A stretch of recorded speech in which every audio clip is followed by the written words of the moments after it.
going on, everybody? I finally got this to work. Did we just witness the best knockout in UFC history? Last night, UFC 261 goes on literally as advertised. Probably the greatest, one of the, at least in recent history, has to be one of the most talked about UFC events.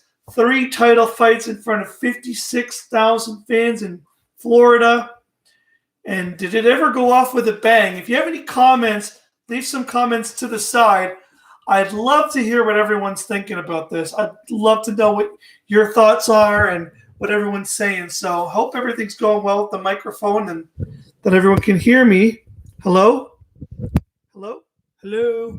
Hello?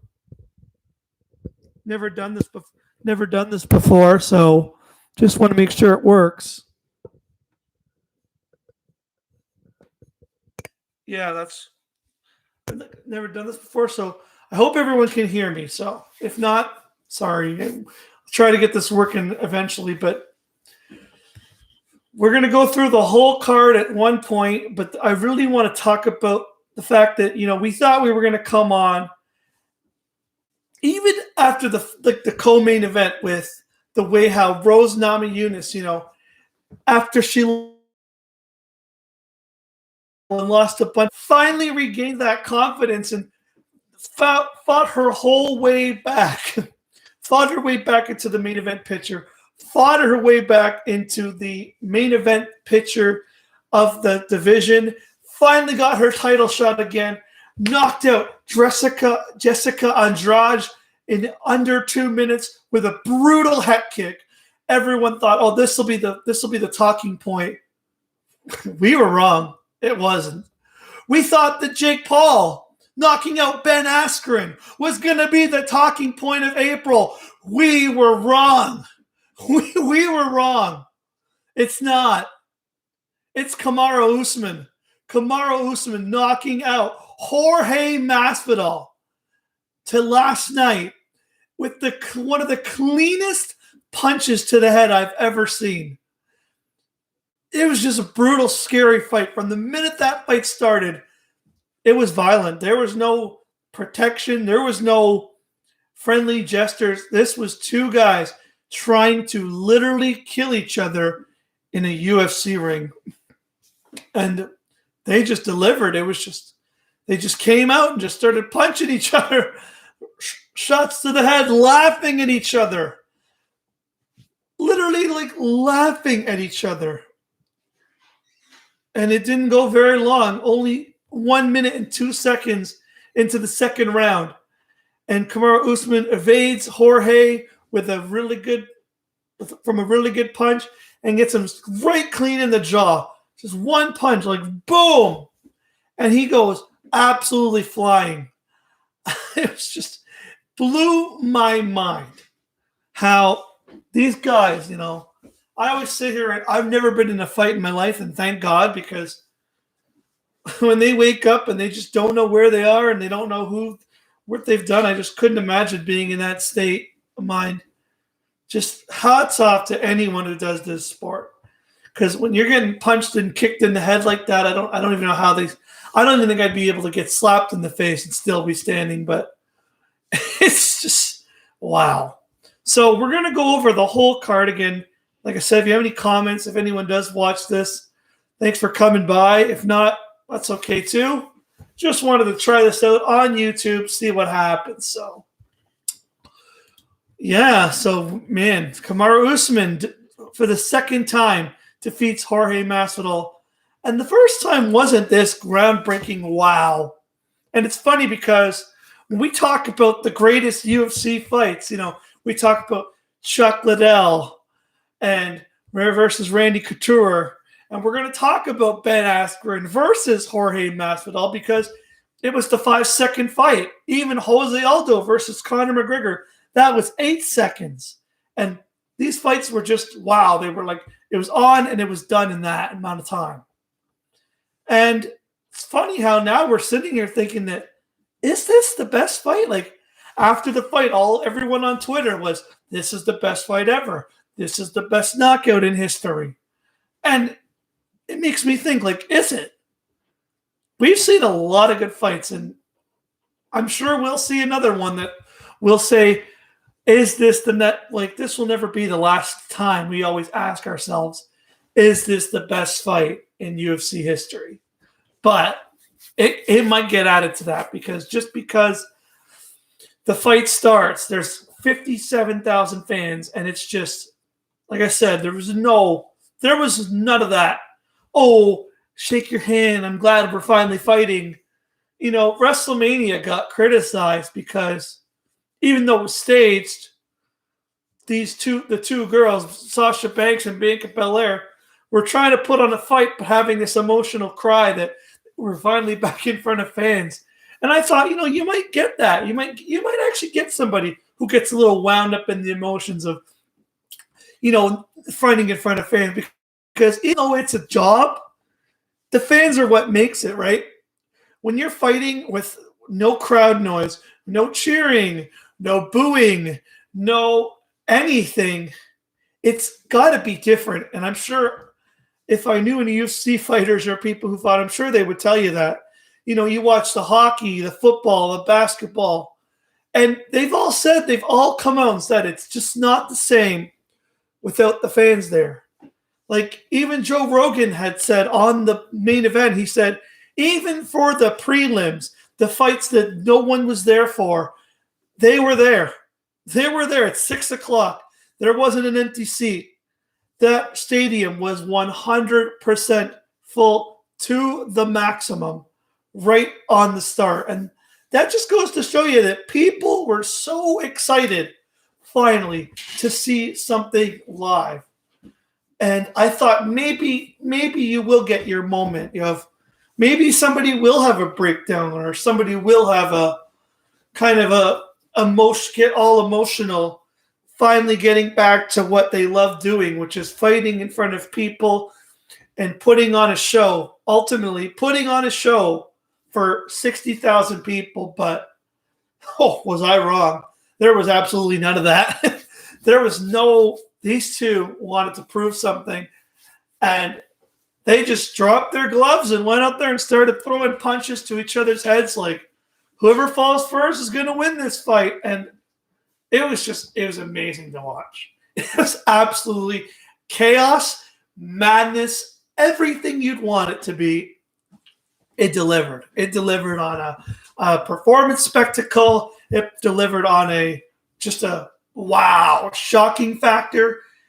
It was like the UFC, Dana White's got to be sitting there today just so happy with the way that played out, because that was absolute perfection. That couldn't have gone any better. This whole fight, people pay $60 at minimum to watch time 5 minutes, 17 seconds, 3 minutes and 19 seconds, 1 minute, 6 minutes. This whole pay-per-view was shorter than an episode of Friends. It didn't end till 1 a.m. with promos and everything else, but this whole pay-per-view was shorter than an episode of Riverdale. And people were paying $60 to watch this. It's just crazy. Every fight was 5 minutes, less than 5 minutes. It was absolute madness. So, like I said, if you have any comments or questions about UFC 261, what is your favorite fight? Do you think if this even belongs in this conversation, or are we just excited because it was the first fight and it's the first big knockout that we've seen in probably a few months? Wow, and we think that we were going to talk about, people were talking about Jake Paul knocking out Ben Askren just over a week ago. And people were saying, oh, that fight's going to go down in this year as one of the best fights. It's not now. There's no way. Even Rose Namajunas got robbed, and we'll get into that later of her spectacle. So we'll start off with the first fight, which was Anthony Smith versus Jimmy Crute. Again, really good fight. It was nice to have everybody. They come out. Bruce Buffer's all pumped up. They're exchanging strikes, and then eventually, about 2 minutes left to go in the first round. About 2 minutes to go, Anthony Smith hits Jimmy Crute with a leg kick right on the bottom of his leg. And it looked fine. He lifted his leg, went to go put it down, and then when he put his leg down, his whole knee went numb. But nobody really saw it yet. Nobody even in the stadium, or not even really the announcers, they kind of noticed it, but nobody really noticed it because as Jimmy Crute's going down, he knows his leg is done. He knows he can't stand on it. So he tackles Anthony Smith to the ground. And he starts putting submissions on him just to try to win. And I would give Jimmy Crute a lot of credit because this guy literally has one leg and he's still trying to win this fight and not show the referee that he literally is on one leg and his whole other leg is literally out of its socket. And he's still trying to win. So full credits to Jimmy Crute there for trying to finish that fight. He almost did. He got a few good looked, at least from my opinion. I'm not an expert on submissions or anything, but it looked like he got some nice submissions on Anthony Smith. Tried to keep him on the ground as long as he possible. But sure enough, that 5 minutes, that little air horn goes off, and then he tries to stand up. And the crowd's noise just goes, oh! Just when he tries to stand up, and his foot's dangling there. And it's just not in its socket. And he literally has to get carried over to his corner in order just to get on the bench. And then the most, I hope people were watching this with viewer discretion because this was something. His leg literally pops back in socket while they're putting ice on it. And you can hear the crowd just go, oh my God, what was that? You can watch his whole foot. It's out of socket, and all of a sudden the nerve grabs it again, and it just goes right back in its socket, right on live television, and he's sitting in his corner. And just everybody's just like, oh my God, the amount of pain that this guy must be feeling in his left leg is something else. And he tries to get up and show that he's going to fight. He's willing to fight through this. And it just buckles again. It just happens again. The whole foot goes numb. There had to be. Daniel Cormier was saying, he's the fight expert there, and even he was saying that had to be a nerve damage shot. That was 100%.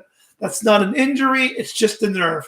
And the nerve was not connecting to the foot, telling the brain what to do with the foot, and it just kept popping in and out of its socket. Unfortunately, the ref, seeing that Jimmy Crute could no longer stand, has to call this fight. He has to say, it's over, it's done. And the boos start happening, right? Because fans pay a lot of money. They're paying hundreds of dollars out of their pocket. First fight back in front of fans, and this is how it ends. And it was just unfortunate the way it ended. It was just really unfortunate for Jimmy Crute. I'm sure they'll have another fight, where they can really kind of fight. But Anthony Smith gets his victory, a TKO, a technical knockout victory. By the way, every fight on the main card was a technical knockout victory. We'll get into more of what happened on the second fight with that madness. This whole thing was just madness. And so Anthony Smith, gets his victory, first victory of the night. Then we go into, the more promotions. Now, the second fight. So we've had our first fight, and everyone's like, okay, that was crazy. We've seen someone's leg pop out of its socket. Now what? Now what could be worse? And we get Uriah Hall versus Chris Weidman, who they've had their second fight now. And, Chris Weidman's famous for the Anderson Silva moment, where Anderson Silva tries to throw a check leg kick on Weidman, and he blocks it with his calf, and Anderson Silva's whole foot goes almost like, again, dislocated ankle, and his foot's just wobbling like plastic, and it's so gross, and you almost throw up watching Anderson Silva's foot dangling there off his ankle with no connection to the knee. And that's what Chris Weidman was famous for, having him be in that moment.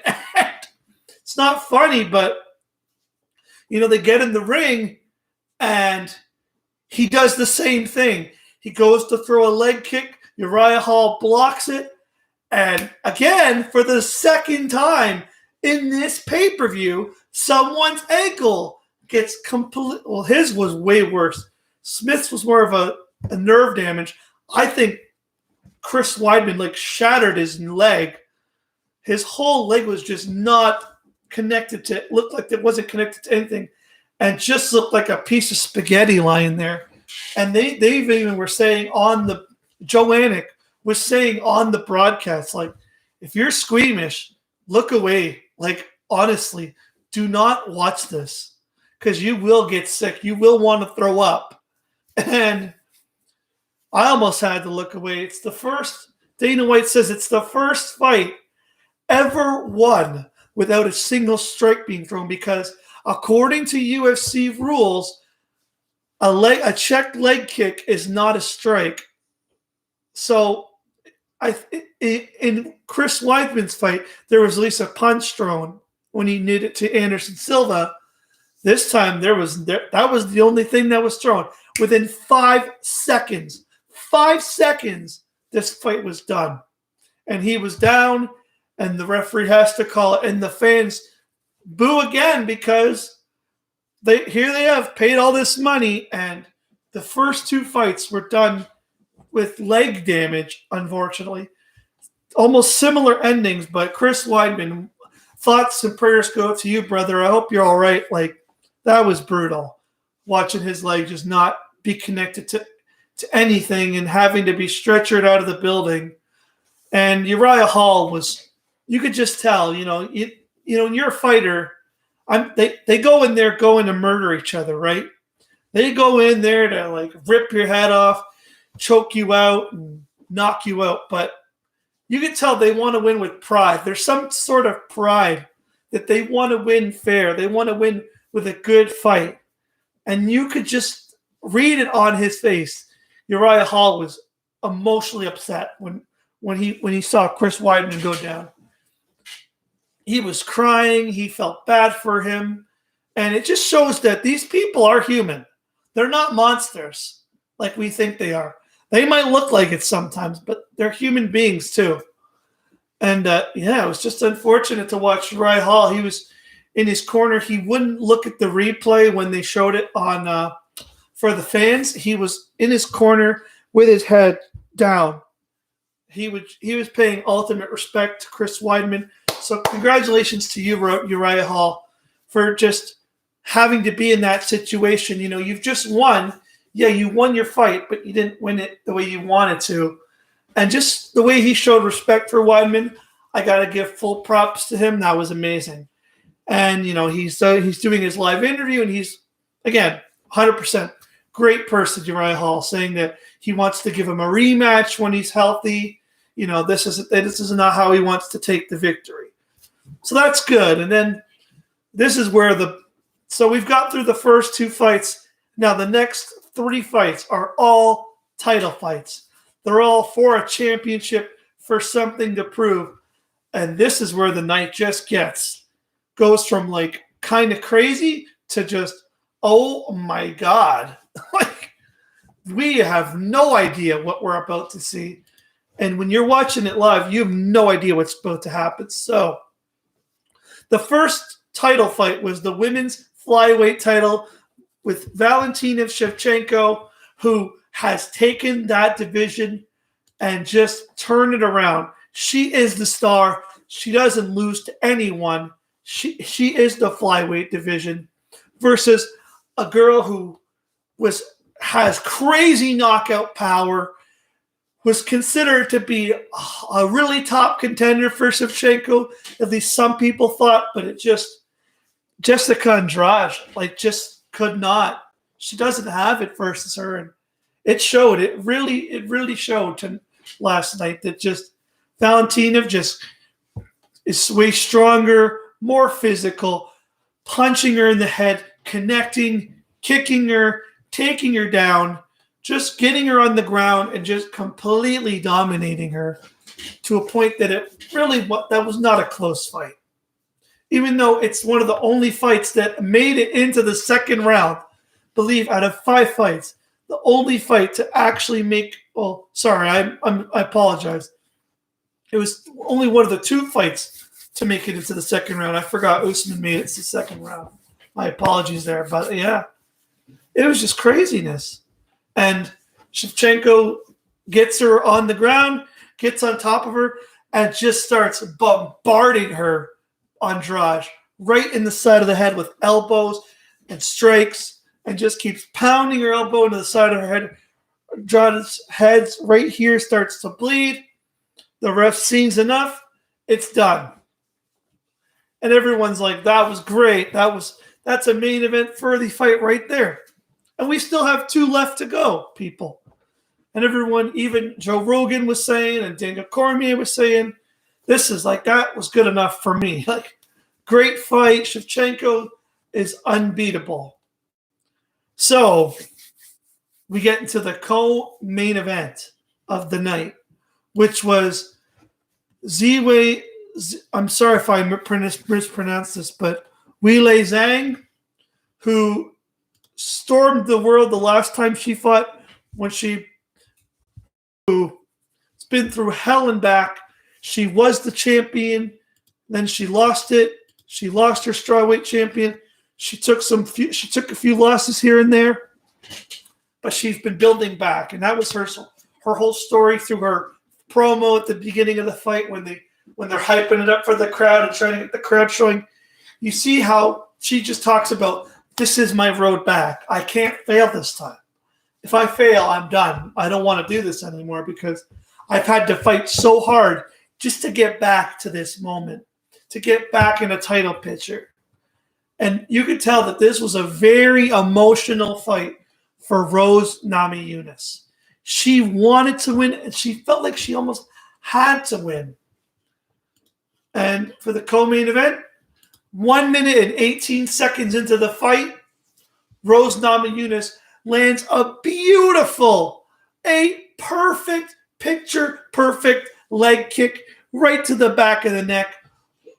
Weili Zhang out on the ground. She's done. It's over. There's no other punches. This was done. Unfortunately for the champion, she wakes up, has absolutely no idea where she is. And I just can't, like I said this earlier, I could not imagine being completely knocked out on the ground and waking up and saying, like, what happened? Where am I? Who am I? Like, not knowing anything. That's how bad she was hit in the head. That she got up and was getting mad at the referee, thinking that the fight should still be going on, when she was lying on the ground with her eyes completely closed, like she was asleep for about 40 seconds there before she even woke up. And I want to address something here. Again, I'm not saying it was bad, but Joe Rogan has said in the past that, you should not interview fighters that have been knocked out. And for that exact reason, because they'll say things that they're going to say things that they don't mean, because they don't realize what's just happened, right? Their brains kind of they've taken a significant head hit and they're really dizzy, and they'll say things that they don't mean. And I thought this was really unprofessional on part of the UFC. You're not supposed to do it. And he goes over to interview this poor late girl that's just been completely knocked out. And she says something silly. Like, it was through a translator, but she says, like, oh, the fight shouldn't have been stopped. And she said, I was going to say something and I forgot what I was going to say. I feel like Joe Rogan made her look like kind of silly doing that, and that was just unnecessary. You just got to move on. I get it. You're in front of fans. You want to get everything has to be live. You don't know. You don't know when the UFC is going to do another live show in front of 60,000 people. It depends on the licensing and everything. So I get they want to get fighter reactions, and this could be the last time we get someone in front of the fans say thank you to the fans. But the poor champion, Weili Zhang, was in no condition to answer any kind of questions. I just thought it was a super unprofessional. But I'm not a journalist. I'm just someone who watches on TV and pays $60 to watch it. But again, I just thought it was a little weird. But so Rose Namajunas gets her emotional win, right? We're all really happy for her. She's absolutely in tears, crying, so happy that her road back was just what we want, what everybody wanted it to be, right? And we all thought, I'm sure a lot of people were thinking that's fight of the night performances. There's your bonus. There's your fight of the night. There's all the bonuses are going to Rose Namajunas. And she got robbed. I'm sorry. Kamaru Usman said, nope, you're not getting the fight bonuses. You're not getting performance of the night. You're not getting any bonuses. I'm bringing them home. Because what we got next, again, I said it earlier, it could be the greatest UFC fight in history. It really could be. Just, Jorge Masvidal, who has come through this sport, had some losses earlier on, and then just has been on a dominant tear. And I mean dominant. Beating Nate Diaz, beating Ben Askren in 5 seconds, becoming the baddest mother effer title holder in the UFC. Well, I think that belt should have gone to Usman last night, because Usman beat him once and said, I can beat you again. And he said he was going to beat him with his wrestling power, and that he was going to get on top and just wrestle him. And that was none of that. There was absolutely just none of that. Bruce Buffer's doing the live introductions, introducing each fighter, hyping up the crowd, and they go in the meet in the middle, like when every title holder does, and the referee usually gives that message of, okay, guys, I want a good, clean fight, blah, blah, blah, shake hands. And you could tell their hands were behind their backs. They did not want any part of any respect or any type of anything. These two were here to kill each other. And that's what they did. It was just the first 5 minutes was just hands down. No blocking, no protection. It was just, I'll punch you and you punch me. And I'll punch you and you punch me. And whoever falls first will win. That's this whole fight was. It was just punch to the head. No. Punch to the head. Laughing at each other. Smiling and laughing. Saying, is that all you got? Is that all you got? Boom to the head. Boom to the head. It was crazy. These two guys are literally just throwing bombs at each other. And the crowd's going, oh, and boo, and oh my God, and oh my God. It's just, it was insane. The most insane fight. And the first, they get through the first round. Surprisingly, no one's down yet, considering how this night's gone.